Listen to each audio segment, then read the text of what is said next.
Morning. हम cycle Avengers आज आ पहुँचे हैं सूरत के कामरेज विस्तार के जो धुरन पार्टी गांव के पास एक ऐतिहासिक मंदिर है गाय पगला, वहाँ पर। और दोस्तों यहाँ पे बहुत ही खुशनुमा माहौल है और उसी के बीच हमारे जो साइकिलिंग के एवेंजर्स हैं उन सभी से मैं आपको मिलाने जा रहा हूँ।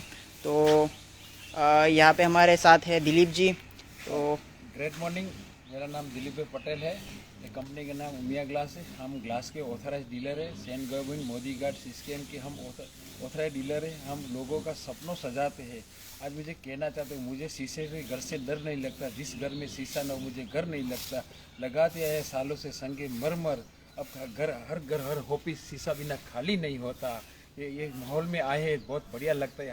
आप भी इस माहौल में आइए, जुनून के साथ तंदुरुस्त रहिए, साइकिल के साथ रहिए और भी मज़ा आएगा। कहते हैं ना, वो मेरे साथ थी, वो मेरे नीचे थी, मैं उसके ऊपर था।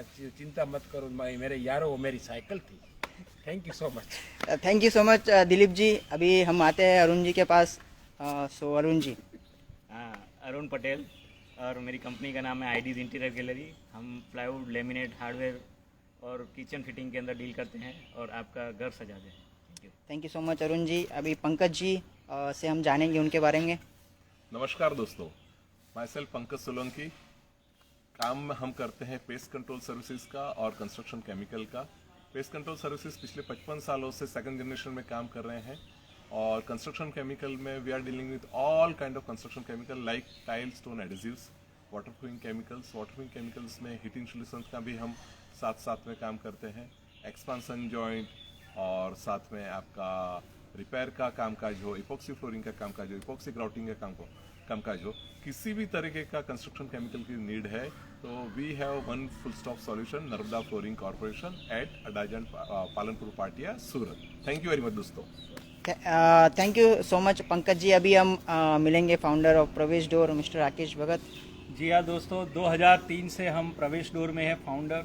और जैसे जैसे आगे चलते गए, कारवा बनता गया, लग्जरी बस लेके निकले थे, धीरे धीरे पैसेंजर भरते गए। दोस्तों आज हम निकले हैं साइकिल लेके और हमारा एक ही नारा है, स्वस्थ रहिए, मस्त रहिए। और हर रविवार को हमारा साइकिल एवेंजर ग्रुप लास्ट रविवार को पहुंचा था शिव जी के मंदिर ओलपाड़ के पास सिद्धनाथ में। और तब हम लोगों ने 45 किलोमीटर्स की जर्नी की थी और आज भी करीबन वही होने वाला है। दोस्तों क्या होता है, हर रविवार को हम कुछ नया अचीवमेंट करते हैं तो पूरे सप्ताह तक उनकी एनर्जी कंपलसरी अपने शरीर के अंदर रहती है। और कोरोना के बाद तो एनर्जी बूस्टिंग कैसे करें, तो एक रास्ता हमको मिला है बाइसिकल का। और हम अलग अलग जगह पे, मंदिर, धर्म स्थान पे जाके हम माता जी के पास, महादेव के पास अचीवमेंट की घड़ी देते हैं और उनके पास से आशीर्वाद लेते हैं कि हमारा शरीर निरोगीमय रहे। तो दोस्तों आज हम गाय पगला आ पहुँचे हैं और अचीवमेंट हमारी लाइफ का है हमारे लिए। तो आप भी स्वस्थ रहिए, मस्त रहिए, हम भी स्वस्थ रहेंगे, मस्त रहेंगे। और संदीप जी यहाँ गाय पगला का जो इतिहास है वो आपको बहुत अच्छी तरह से एक्सप्लेन करेंगे।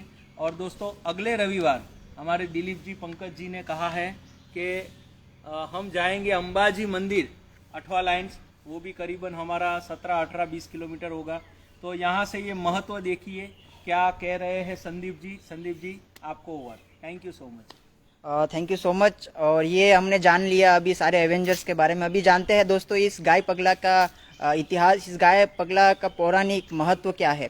तो दोस्तों मैं आपको बताता हूँ कि जैसे कि 3 युग हो चुके हैं, सतयुग, द्वापर युग और कलयुग। तो दोस्तों ये बात है द्वापर युग की, जब श्री कृष्ण भगवान और बलराम जी अपने दोनों भाई अपने तट पे, जो यमुना नदी के तट पे हमेशा गाय चराया करते थे। और उस यमुना नदी के तट पे हमेशा वो शाम को जब भी वापस जाना होता था तो वो भगवान श्री कृष्ण शंख बजाया करते थे 2 बार, जिससे उन गायों को संदेश मिलता था कि अभी हमें वापसी की ओर प्रस्थान करना है। तो दोस्तों एक दिन ऐसा हुआ कि भगवान श्री कृष्ण जो वहाँ पे तालाब के पास, वहाँ पे एक तालाब हुआ करता था और उस तालाब के पास में दोस्तों ये मैं आपको मंदिर भी दिखा रहा हूँ, उसके साथ साथ ये कहानी भी कंटिन्यू करता हूँ।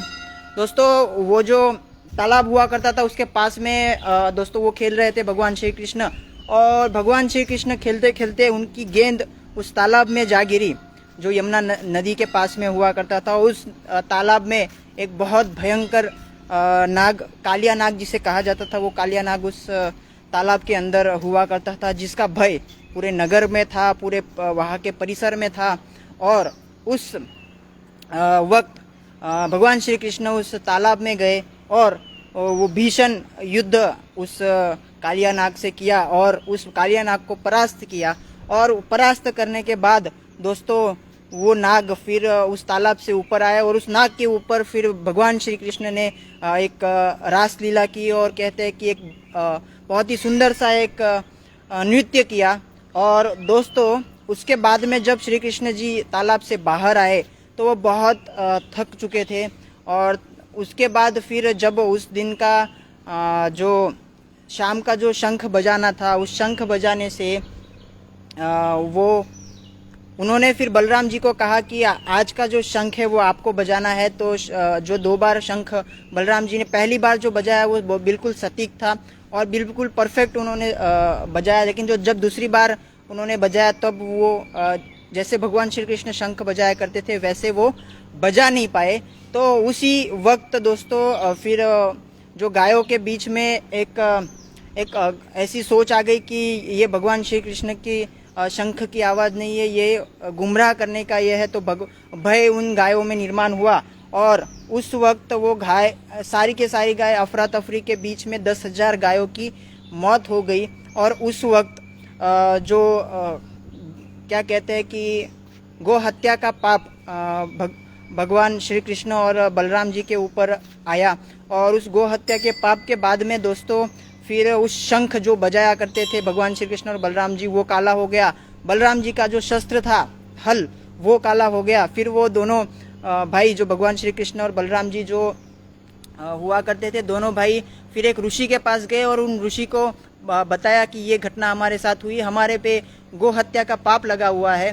तो दोस्तों उन ऋषि ने उनको बहुत ही अच्छा सोल्यूशन दिया कि ऐसी एक नदी के पास जाओ जो सूर्यपुत्री नदी हो। उस सूर्यपुत्री नदी के पास में नारियल के आकार का शिवलिंग आपको मिलेगा, वहाँ पे आपको 5 दिन तप करना पड़ेगा, तब जाके ये पाप आपके सर से उतरेगा। तो दोस्तों सूरत में आपको पता ही होगा कि सूरत ये जो तापी नदी से बसा हुआ शहर है, वो तापी नदी को सूर्यपुत्री नदी कहा जाता है। और सूर्यपुत्री नदी जो मैं आपको भी तापी नदी दिखाने जा रहा हूँ, तो ये पूरा सूरत जो है ये तापी नदी से बसा हुआ है और पौराणिक कथा में इसे सूर्यपुत्री कहा जाता है, और इसी की वजह से सूरत को द सिटी ऑफ सन भी कहा जाता है। और दोस्तों फिर यहाँ पे जो कामरेज के पास में जो ये मंदिर है, यहाँ पे जो मैं अभी दिखाने जा रहा हूँ आपको, शंकेश्वर महादेव मंदिर, जो ऋषि ने उनको कहा था कि आपको एक नारियल के आकार का एक पिंड जो महादेव की जो ये होगी शिवलिंग, वहाँ पे आपको जाना होगा और तप करना होगा। तो बलराम जी और श्री कृष्ण जी यहाँ पे आए और इन्होंने 5 दिन का वो तप किया, जिसमें 5 दिन के तप करने के बाद जो जितनी भी गाय की मृत्यु हुई थी वो सारी की सारे गाय दोस्तों फिर से जीवित हुई।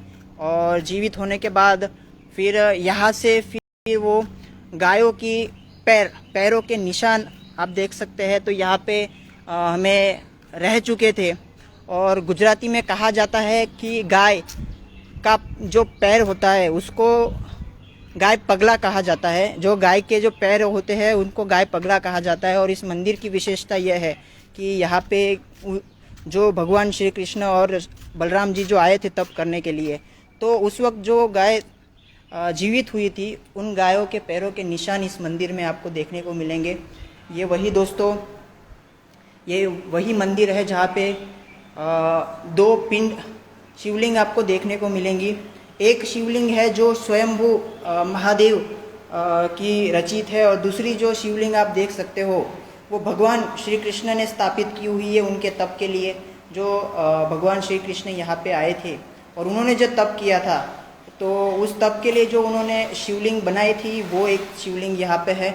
और इसी तरीके से ये मैं दोस्तों आपको ये दिखाना चाहता हूँ, ये वो गायों के पैरों के निशान यहाँ पे दिए गए हैं। यहाँ पे आप देख सकते हो गुजराती में लिखा हुआ है गायनु पगलू, के मतलब कि ये वो गाय के पैरों के निशान है जो यहाँ पे जीवित हुई थे। उसके पीछे आप देख सकते हो दोस्तों, ये वही नदी है जिसको सूर्यपुत्री पौराणिक कथा में कहा जाता है।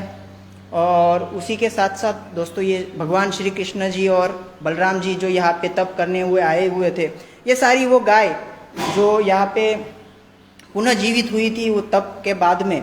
और उनका जो उन पे जो शंख और जो उनका हल था जो शापित हुआ था, उनको जो शाप मिला था, उस शाप से वो जो उनका शंख जो श्री कृष्ण जी और भगवान बलराम जी जो बजाया करते थे, वो जो काला पड़ गया था, वो यहाँ पे तप करने के बाद फिर से वो पुण्य हो गया। और इस तरीके से दोस्तों ये गाय पगला का इतिहास है। ये सुंदर सा नज़ारा आप देख सकते हो। यहाँ पे पूरी जो सूरत सिटी और उसके साथ साथ ये शहर कामरेज के पास में आया हुआ धुरनपारडी गांव, उसके पास में बसा हुआ ये बहुत ही पौराणिक और ऐतिहासिक ऐसा है। तो ये है दोस्तों इतिहास आज का। और दोस्तों ऐसे ही हम हर संडे आपको मिलते रहेंगे कोई ना कोई ऐतिहासिक जगह पर उसके इतिहास के साथ। Thank you so much everyone, बने रहिएगा हर संडे हमारे साथ, आपको ऐसे ही ऐतिहासिक जगहों के बारे में आपको बताते रहेंगे। Thank you so much. Cycling Avengers आपके साथ हर संडे आपके साथ लाइव आकर आपको अपडेट करते रहेंगे। Thank you so much everyone.